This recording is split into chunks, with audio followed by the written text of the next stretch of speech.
And I am Malaya from Darth Cater, and I am at Paris Games Week, and I am here with Cedric. And you are? Ashira, member of the Millennium team. My name is Cassius, and I used to be an hardcore gamer, and I'm here for the Paris Week to discover Star Wars: The Old Republic. Louia for Silent Agony. What class were you guys looking at to play in Star Wars: The Old Republic? Maybe a Sith Inquisitor with specification to assassin. Yes. Or maybe a bounty hunter, because in the past game SWG I play Master Bounty Hunter for 2-3 years, and I was third Master Bounty Hunter of the Korea server. I'm like him. I'm definitely interested by the bounty hunter, because I'm a very big fan of the Star Wars. And in Star Wars, the bounty hunter got a very good reputation, so I'm very, very focused on it. The one with the big armor? Or yeah, with the one with the the big armor, yeah. Like Boba Fett. Yeah, exactly. Like exactly. Boba Fett. Okay. And you? And I've been playing yesterday in the PvP, actually with you. And I played, I can't remember exactly, I had the sniper, which was the name? Imperial Agent. Imperial Agent, and got really interesting, I have to admit. The jetpack thing was really funny, so I mean, I may play this class. In the morning I played another one, which was more looking like the rogue of World of Warcraft, because I used to be a big player of World of Warcraft, and that was in the Republic. You can vanish yourself and then hit from behind, like I like to do. So, what did you think of what you saw from Star Wars: The Old Republic at the show? It's what I expect about this game. I'm surprised in a good way, and I'm not, je pourrais dire, surpris mais dans le mauvais sens, pas mauvais, ça Je suis pas déçu. He's not disappointed by the game so far. It's okay.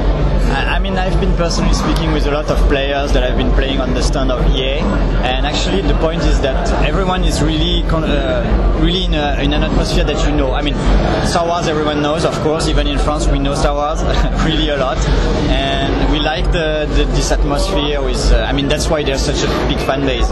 And the looks of the game in itself actually looks like the user interface looks like the one of World of Warcraft or other famous MMO RPGs, so you're absolutely not lost. You enter the game, you're playing World of Warcraft, but in a universe of Star Wars, with, of course, everything is different. I mean, you're not beating balls and balls, you're beating slugs and whatever, but really it's interesting, and everyone has the feeling they are in known territory. There is nothing really disappointing or nothing really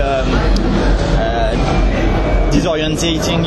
I mean, you're not disorientated, so people are really happy about this fact, because there was a fear in the community that you would arrive and then everything would be different, and then you would spend again 1 year to learn how to play the game. So that's actually a good point, because I think now in new MMORPGs people shouldn't feel as noobs. They should feel like they know something about the game. Of course, there's going to be the people discovering MMORPGs thanks to the really famous brand Star Wars, but the other ones that have been already on other MMOs, that's cool that they get to know, they get to have the feeling that they know something about what they are doing. And what was your impression of what you saw? Yeah, very good impression. I mean, about the game, the design, it's very nice, and on the jouabilité. Gameplay. The gameplay is very good too, and I agree with Cedric, because in a way it's a little bit like World of Warcraft, but in another universe. And don't make it bad. I mean, we love World of Warcraft, so that's a compliment, not like a negative comment. Do you consider yourself more of a PvP or a PvE player? No, more PvE player. I mean, for me, I'm I'm more interested about the quests, and the thing that very surprised me about Star Wars: The Old Republic was that the story and the immersion of the player inside the old story of the saga is very nice done. Well, it's very well done. I mean, there is a huge. It was the lack for the World of Warcraft before, like you having a quest and you don't know exactly what you're doing. I mean, in Star Wars: The Old Republic, there is a whole story and you know exactly where you're going, and sometimes there is surprises, and sometimes.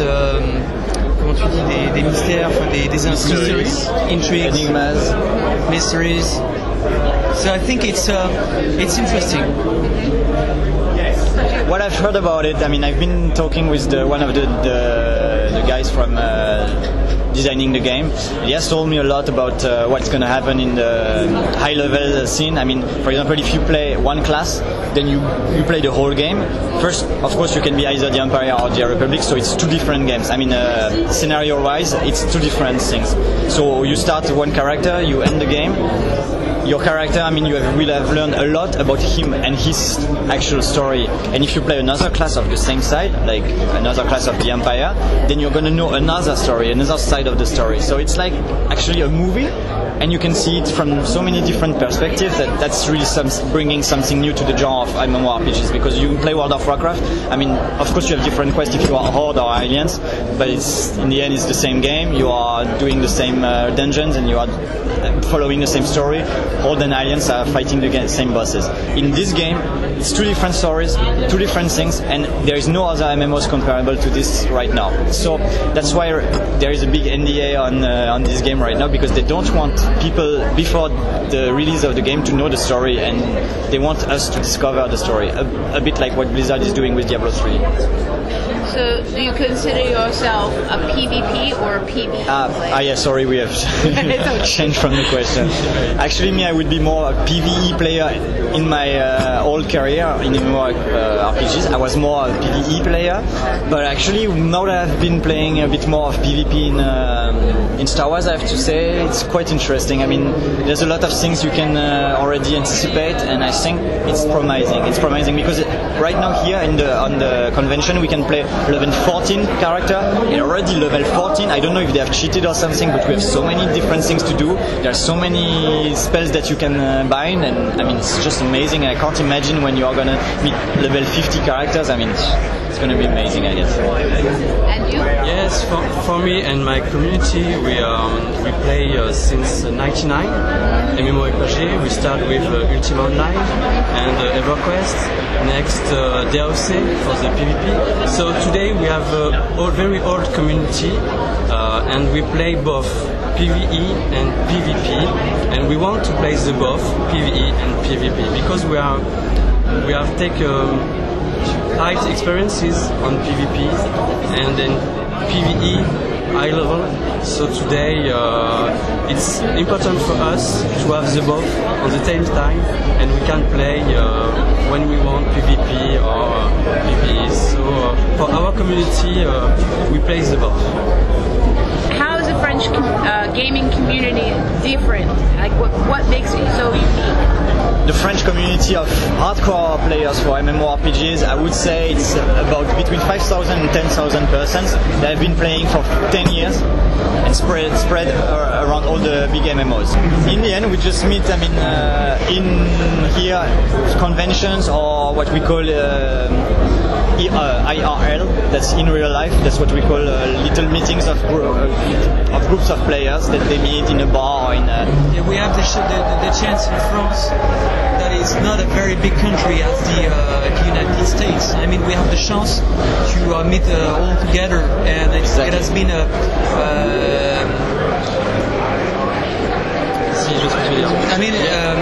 it has been it's easier to know each others and to meet the people in real life and to become actual friends. Going together in a bar to discuss about the guild or to discuss about an MMORPG or. And everyone looking at us so weird around us. So what are they talking about? I don't know what you're talking about. I don't know in the US, but in France, when you start to play a bit, to speak a bit, lead speak, you know, like to use the words like aggro or pool or whatever, people are looking at you so weirdly. You have no and idea. also there is a phenomenon because when all the MMORPG and the electronic games, I mean the e-sport came in France, it was at a time it was early about internet. You know, we had all these cyber cafe.